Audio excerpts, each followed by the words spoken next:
ಜೀನಾಗೆ ಸಂಪಾದಕತ್ವದಲ್ಲಿ GMS news ಸಾಗರ ಸುತ್ತದ ಆಚೆ ಈಚೆ ಮಂಗಳವಾರದ news ಅಪ್ಡೇಟ್ಗೆ ತಮಗೆ ಸ್ವಾಗತ. ಮುಖ್ಯಾಂಶಗಳು. ಸಾಗರದಲ್ಲಿ ಮಾರ್ಚ್ 6ರಂದು ಮಾಜಿ ಯೋಧರ ಕಲ್ಯಾಣ ಟ್ರಸ್ಟ್ನಿಂದ ಅಗ್ನಿವೀರ ಸೇರ್ಪಡೆ ಕುರಿತು ಮಾಹಿತಿ ಕಾರ್ಯಾಗಾರ. ವಾಯು ಭೂ ನೌಕಾಪಡೆ ಸೇರಿ ದೇಶ ಸೇವೆ ಮಾಡಲು ಇಚ್ಛಿಸುವ ಯುವಕ ಯುವತಿಯರು ಸದುಪಯೋಗಪಡಿಸಿಕೊಳ್ಳಲು ಸುಭಾಷ್ ಮನವಿ. ಸಾಗರದಲ್ಲಿ ಕೈವಾರ ತಾತಯ್ಯ ಜಯಂತಿ. ಯೋಗಿ ನಾರಾಯಣ ಯತೀಂದ್ರ ಕುರಿತು ತೋಯಜಾಕ್ಷಿ ಚರಣ್ ಮಾಹಿತಿ. ವಾಯುವಿಹಾರಿಗಳ ಸಂಘಕ್ಕೆ ನೂತನ ಪದಾಧಿಕಾರಿಗಳು, ಅಧ್ಯಕ್ಷರಾಗಿ ಕೆವಿ ಜಯರಾಮ್. ಈಗ ಸುದ್ದಿಯ ವಿವರ. ಮಾರ್ಚ್ 6ರಂದು ಅಗ್ನಿವೀರ್ ನೇಮಕಾತಿ ಕುರಿತ ತರಬೇತಿ ಕಾರ್ಯಾಗಾರ ಹಮ್ಮಿಕೊಳ್ಳಲಾಗಿದೆ. ಮಧ್ಯಾಹ್ನ 2ರಿಂದ ಸಂಜೆ 5ರವರೆಗೆ ಎಲ್ಬಿ ಕಾಲೇಜಿನ ದೇವರಾಜ ಅರಸು ಕಲಾಭವನದಲ್ಲಿ ಭಾರತೀಯ ಸೈನ್ಯದಲ್ಲಿ ಸೇವೆ ಸಲ್ಲಿಸಿದ ನುರಿತ ಅಧಿಕಾರಿಗಳಿಂದ ಮಾಹಿತಿ ಕಾರ್ಯಾಗಾರ ನಡೆಯಲಿದೆ ಎಂದು ಮಾಜಿ ಯೋಧರ ಕಲ್ಯಾಣ ಟ್ರಸ್ಟ್ ಅಧ್ಯಕ್ಷ ಸುಭಾಷ್ ಚಂದ್ರ ತೇಜಸ್ವಿ ತಿಳಿಸಿದರು. ಸಾಗರದ ಕರ್ನಾಟಕ ಕಾರ್ಯನಿರತ ಪತ್ರಕರ್ತರ ಭವನದಲ್ಲಿ ಮಂಗಳವಾರ ಕರೆಯಲಾಗಿದ್ದ ಸುದ್ದಿಗೋಷ್ಠಿಯಲ್ಲಿ ಅವರು ಮಾತನಾಡುತ್ತಿದ್ದರು. ಗೋಷ್ಠಿಯಲ್ಲಿ ಟ್ರಸ್ಟ್ ಗೌರವಾಧ್ಯಕ್ಷ ಬಿಟಿ ಸೋಮನ್, ಕಾರ್ಯದರ್ಶಿ ಎಚ್ಡಿ ಪ್ರಕಾಶ್, ನಿರ್ದೇಶಕ ಗಂಗಾಧರಪ್ಪ ಇನ್ನಿತರರು ಹಾಜರಿದ್ದರು. ಮಾಜಿ ಯೋಧರ ಕಲ್ಯಾಣ ಟ್ರಸ್ಟ್ ರಿಜಿಸ್ಟರ್ ಸಾಗರದ ಪದಾಧಿಕಾರಿಗಳು, ನಾನು ಅಧ್ಯಕ್ಷರು ಸುಭಾಷ್ ಚಂದ್ರ ತೇಜಸ್ವಿ, ನಮ್ಮ ಗೌರವಾಧ್ಯಕ್ಷರು ಬಿಟಿ ಸೋಮನ್ ಸರ್ ಅವರು, ಹಾಗೆ ನಮ್ಮ ನಿರ್ದೇಶಕರು ಗಂಗಾಧರಪ್ಪನವರು, ಸೋಮನ್ ಬಿಟಿ ಅವರು, ನಮ್ಮ ಗೌರವಾಧ್ಯಕ್ಷರು ಅಸೋಸಿಯೇಷನ್ ಎಂದು, ಹಾಗೆ ನಮ್ಮ ನಿರ್ದೇಶಕರು ಗಂಗಾಧರಪ್ಪ ಸರ್ ಅವರು, ಹಾಗೆ ನಮ್ಮ ಅಸೋಸಿಯೇಷನ್ನ ಕಾರ್ಯದರ್ಶಿ ಎಚ್ ಡಿ ಪ್ರಕಾಶ್ ಅವರು ಮೂಲಕವಾಗಿ ಒಂದು ಕರೆ ನೀಡೋದಕ್ಕೋಸ್ಕರ ಬಂದಿದ್ದೀವಿ. ಏನು ಅಂತ ಅಂದರೆ, ಇದೇ 6ನೇ ತಾರೀಕು ERO ಮಂಗಳೂರಿನಿಂದ ಅಗ್ನಿವೀರ್ ಸೇನಾ ನೇಮಕಾತಿಗೆ ಸಂಬಂಧಪಟ್ಟಂತ ಅಧಿಕಾರಿಗಳನ್ನ ನಾವು ಇಲ್ಲಿ ಸಾಗರಕ್ಕೆ ಕರೆಸ್ತಾ ಇದ್ದೀವಿ ನಮ್ಮ ಅಸೋಸಿಯೇಷನ್ ವತಿಯಿಂದ. ಯಾಕೆ ಅಂತ ಅಂದ್ರೆ, ಇಲ್ಲಿರ್ತಕ್ಕಂಥ ನಮ್ಮ ಸಾಗರ ಭಾಗದ ವಿದ್ಯಾರ್ಥಿಗಳಿಗೆ ಮತ್ತೆ ಸೇನಾ ನೇಮಕಾತಿಗೆ ಅಗ್ನಿವೀರಾಗಿ ಹೋಗ್ಲಿಕ್ಕೆ ಅಥವಾ ಸೇನೆಗೆ ನೇಮಕಾತಿ ಆಗ್ಲಿಕ್ಕೆ ಇಚ್ಛೆಯುಳ್ಳಂತ ಹಲವಾರು ಆಕಾಂಕ್ಷಿಗಳಿರ್ತಾರೆ. ಅವರಿಗೆ ಯಾವುದೇ ಮಾಹಿತಿ ಇರೋದಿಲ್ಲ.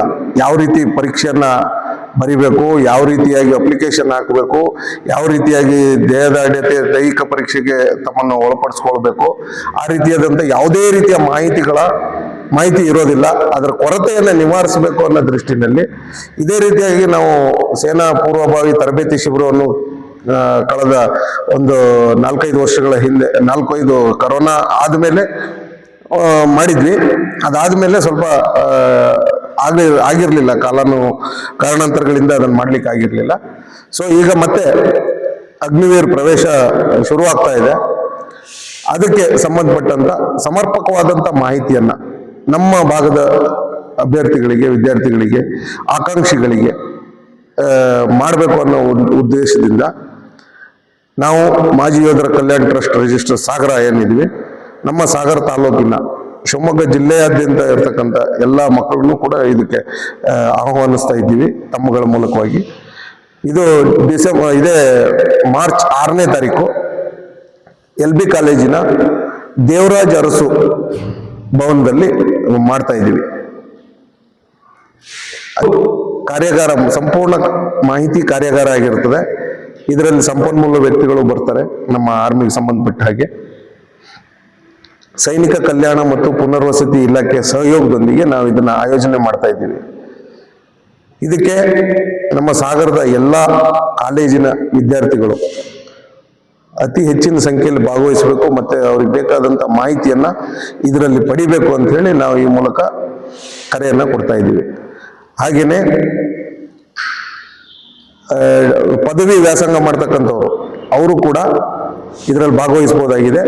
ಹಾಗೆ ಹೆಣ್ಮಕ್ಳು ಇದರಲ್ಲಿ ಭಾಗವಹಿಸಬಹುದಾಗಿದೆ. ಯಾಕೆಂದ್ರೆ ಈಗ ಅಗ್ನಿವೀರ್ ನೇಮಕಾತಿಯಲ್ಲಿ ಮಹಿಳೆಯರಿಗೂ ಕೂಡ ಆದ್ಯತೆ ಇರೋದ್ರಿಂದ ನೌಕಾಸೇನೆಯಲ್ಲಿ, ವಾಯುಸೇನೆಯಲ್ಲಿ ಎಲ್ಲದರಲ್ಲೂ ಕೂಡ ಮಹಿಳೆಯರಿಗೆ ಮಹಿಳಾ ಮೀಸಲಾತಿ ಆದಾಗಿಂದನೂ ಅವರಿಗೂ ಕೂಡ ಅವಕಾಶಗಳು ಓಪನ್ ಆಗ್ತಾ ಇದ್ದಾವೆ. ಸೊ ಹಾಗಾಗಿ ಅವ್ರಿಗೂ ಕೂಡ ಒಂದು ಮಾಹಿತಿಯನ್ನ ನಾವು ಈ ಮೂಲಕ ಕೊಡ್ತಾ ಇದ್ದೀವಿ.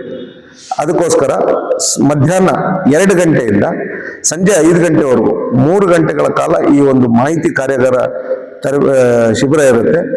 ಇದರಲ್ಲಿ ಸೈನ್ಯಕ್ಕೆ ಸೇರ್ಲಿಕ್ಕೆ ನಮಗೆ ಏನೇನು ಬೇಕಾಗುತ್ತೆ ಇರತಕ್ಕಂಥದ್ದು ಒಂದು ನಿಜವಾಗ್ಲೂ ಹೇಳಬೇಕು ಅಂತಂದರೆ ಇದರಲ್ಲಿ ಯಾವುದೇ ಒಂದು ಯೋಜನೆಯನ್ನು ತಗೊಂಡ್ಬಂದ್ರೆ ನೀವು ಅದರಲ್ಲಿ ಅಡ್ವಾಂಟೇಜ್ ಇರ್ತದೆ, ಡಿಸ್ಅಡ್ವಾಂಟೇಜ್ ಇರ್ತದೆ. ಅದೇ ರೀತಿಯಾಗಿ ಈ ಅಗ್ನಿವೀರ್ ಅಂತಕ್ಕಂಥದ್ದು 4 ವರ್ಷದಲ್ಲಿ ಒಬ್ಬ ಸೇನೆಗೆ ತಯಾರಾಗತಕ್ಕಂಥ ವ್ಯಕ್ತಿಯನ್ನು ನಾವು ಆ್ಯಕ್ಚುಲಿ ಟ್ರೈನಿಂಗೇ ಮುಗಿಯಲ್ಲ. 10, 15, 20 ವರ್ಷ ಬಂದ್ಬಿಟ್ಟು 32 ವರ್ಷ 34 ವರ್ಷ ಸರ್ವಿಸ್ ಮಾಡ್ಕೊಂಡಿದ್ದಾರೆ ಆರ್ಡಿನರಿ ಕ್ಯಾಪ್ಟನ್ ಆಗಿ 34 ವರ್ಷಗಳ ಕಾಲ. ಆ 34ನೇ ವರ್ಷದಲ್ಲೂ ಟ್ರೈನಿಂಗ್ ಇರ್ತದೆ, ತರಬೇತಿ ಇರ್ತದೆ. ಯಾಕಂದರೆ ಕೆಲವೊಂದು ನಾವು ಏರಿಯಾಗಳು ಚೇಂಜ್ ಆದಾಗೆ ಮತ್ತು ಎಕ್ವಿಪ್ಮೆಂಟ್ಗಳು ಹೊಸ ಎಕ್ವಿಪ್ಮೆಂಟ್ಗಳು ಬರ್ತಾ ಇರುತ್ತೆ, ಅದಕ್ಕೆ ಸಂಬಂಧಪಟ್ಟಾಗಿ ತರಬೇತಿ ನಡೀತಾನೆ ಇರ್ತದೆ. ಆದರೆ 4 ವರ್ಷ ಅಂತಕ್ಕಂಥದ್ದು ಬಹಳ ಕಮ್ಮಿ ಸಮಯ. 4 ವರ್ಷದಲ್ಲಿ ಒಬ್ಬ ಸೋಲ್ಜರ್ ಪರಿಪೂರ್ಣವಾಗಿ ಸೈನಿಕ ಅಂತ ಹೇಳಬೇಕು ಅಂತಂದರೆ ಅಟ್ಲೀಸ್ಟ್ 5 ವರ್ಷ ಸರ್ವಿಸ್ ಆಗಿದೆ ಸೋಲ್ಜರ್ ಅಂತಕ್ಕಂಥ ಒಂದು ಮಾತು. ಆಮೇಲೆ ಅವ್ರನ್ನೆಲ್ಲ ಕಠಿಣತೆಯನ್ನು ಅವರ ಅನುಭವದ ಮೇಲೆ ಕಠಿಣತೆಗಳನ್ನು ಎದುರಿಸಲಿಕ್ಕೆ ಸಾಧ್ಯ. ಹಾಗಾಗಿ ಈ ಅಗ್ನಿವೀರ್ ಆಮೇಲೆ ಇನ್ನೊಂದು ಏನು ಅಂತಂದರೆ ಈ 4 ವರ್ಷದಲ್ಲಿ ಕೇವಲ ನಮ್ಮ ಒಂದು ಡಿಸಿಪ್ಲಿನ್ ಇವುಗಳನ್ನು ಮಾತ್ರ ಇವುಗಳಿಗೆ ಬೇಕಾದ ರೆಡಿಯಾಗಿ 4 ವರ್ಷದ ನಂತರ ಅವರು ಕೇವಲ 25% ಮಾತ್ರ ಮತ್ತೆ ಸೈನಿಕರಾಗಿ ಹೋಗಲಿಕ್ಕೆ ಸಾಧ್ಯ ಇದೆ, ಅಂದರೆ ಸಂಪೂರ್ಣ ಸೈನಿಕರಾಗಿ. ಇದು ಒಂಥರ ಏನು ಅಂತಂದ್ರೆ ಭಾಳ ಕಮ್ಮಿ ಸಮಯ. ಅದರಿಂದ ಅಟ್ಲೀಸ್ಟ್ ಈ ಅಗ್ನಿವೀರ್ ಅಂತಕ್ಕಂಥದ್ದು 10 ವರ್ಷಗಳ ಕಾಲ ಏನಾದರೂ ಇದ್ದರೆ ಕರೆಕ್ಟ್ ಆಗ್ತದೆ. ಸಮಾಜದ ಒಳಿತಿನ ಸಂದೇಶಗಳು ದಾರ್ಶನಿಕರ ನುಡಿಮುತ್ತಿನಲ್ಲಿ ಅಡಗಿರುತ್ತದೆ. ಅದನ್ನು ಪಾಲಿಸುವುದರಿಂದ ಸಾಮಾಜಿಕ ಸುಧಾರಣೆ ಸಾಧ್ಯ ಎಂದು ಉಪತಹಶೀಲ್ದಾರ್ ತೋಯಜಾಕ್ಷಿ ತಿಳಿಸಿದರು. ಸಾಗರದ ತಹಶೀಲ್ದಾರ್ ಕಚೇರಿ ಸಭಾಂಗಣದಲ್ಲಿ ಮಂಗಳವಾರ ತಾಲೂಕು ಆಡಳಿತದ ವತಿಯಿಂದ ಹಮ್ಮಿಕೊಳ್ಳಲಾಗಿದ್ದ ಕೈವಾರ ತಾತಯ್ಯ ಜಯಂತಿ ಉದ್ಘಾಟಿಸಿ ಅವರು ಮಾತನಾಡುತ್ತಿದ್ದರು. ಸಹಾಯಕ ಪ್ರಾಧ್ಯಾಪಕ ಪ್ರೊಫೆಸರ್ ಚರಣ್ ಜಂಪಾನಿ ವಿಶೇಷ ಉಪನ್ಯಾಸ ನೀಡಿದ್ದರು.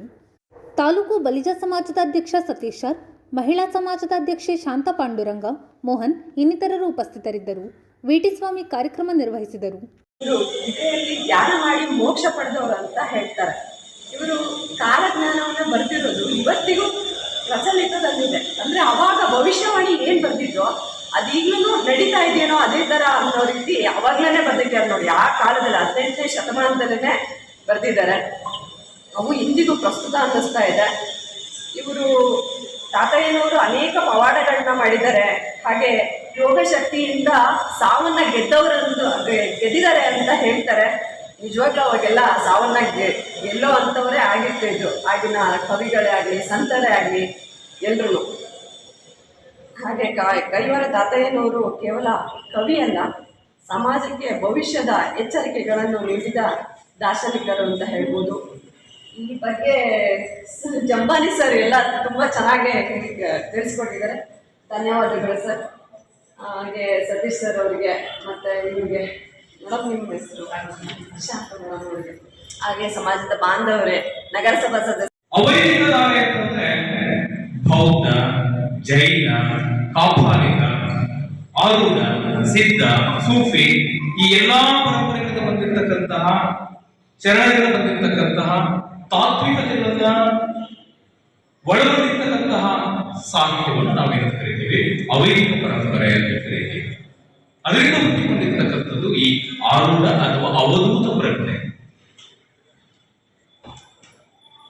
ಇಲ್ಲಿ ಬಂದಿರತಕ್ಕಂತಹ ಏನು ತತ್ವ ಪದಕಾರರಿದ್ದಾರೆ, ಅದು ಕಡ್ಕೋಳ ಮಡಿವಾಳಪ್ಪ ಆಗಿರ್ಬೋದು, ಶಿಶುನಾಳ ಶರೀಫ್ ಆಗಿರ್ಬೋದು, ನಮ್ಮ ಯೋಗಿ ತಾತಯ್ಯರಾಗಿರ್ಬೋದು, ಇವ್ರು ಯಾರೂ ಕೂಡ ನಾವು ನೀವು ಭಾವಿಸಿದ ಹಾಗೆ ಯಾವುದೇ ಪಾಂಥಿಕವಾಗಿರ್ತಕ್ಕಂಥ ನೆಲೆಗಟ್ಟಿಸಿ ಅವರು ಬದ್ಧರಾಗಿರಲಿಲ್ಲ.